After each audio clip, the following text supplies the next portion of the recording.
Réunir petite enfance et environnement. Pour la 3e journée de réseau des écolo-crèches, Claire Escriva et son équipe ont rassemblé professionnels déjà engagés dans une démarche écologique et curieux prêts à prendre le pli. L'occasion de faire converger toutes les forces créatives du réseau constitué par une 40aine d'écolo-crèches en France. Les solutions que l'on recherche, peut-être qu'une autre écolo-crèche les a déjà développées. Voilà, ensemble, c'est vraiment faire vivre le réseau. Ensemble, on est plus fort.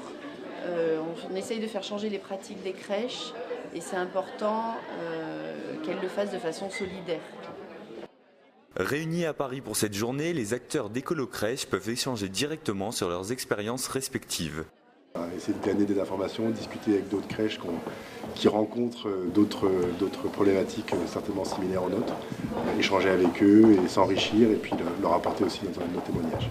J'ai pu vous voir effectivement discuter avec pas mal de personnes de l'assistance qui sont venues vous interpeller. Quels étaient les sujets de discussion ?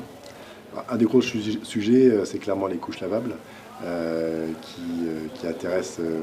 qui interpellent beaucoup les parents et les professionnels. Et donc répondre à toutes ces questions de parents qui s'intéressent ou de professionnels, parce qu'il y a beaucoup de professionnels ici sur les couches lavables, c'est assez intéressant d'échanger avec eux là-dessus. Après une matinée d'échanges et de témoignages, place à l'événement de la journée, la signature d'un référentiel précisant la labellisation écolo-crèche. Un outil cadre bienvenu pour les professionnels de la petite enfance souhaitant intégrer une démarche écologique.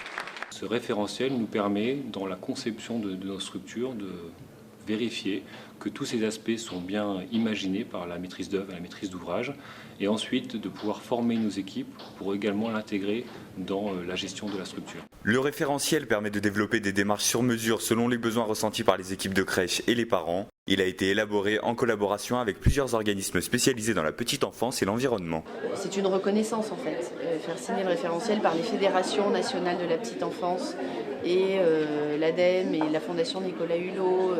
C'est une reconnaissance officielle et nationale de tout le travail que nous effectuons.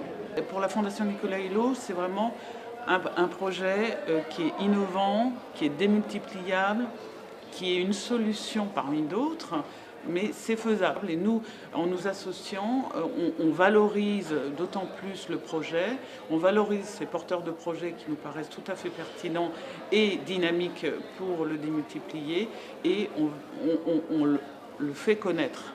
En comité plus restreint, l'après-midi laisse place à de nouvelles présentations pour permettre aux écolo-crèches agréées d'aller plus avant dans leur démarche. Au programme du jour, une filière d'approvisionnement en énergie renouvelable, un nettoyeur vapeur, des couches lavables et du mobilier écologique pour la petite enfance, de quoi nourrir le débat pour les écolo-crèches.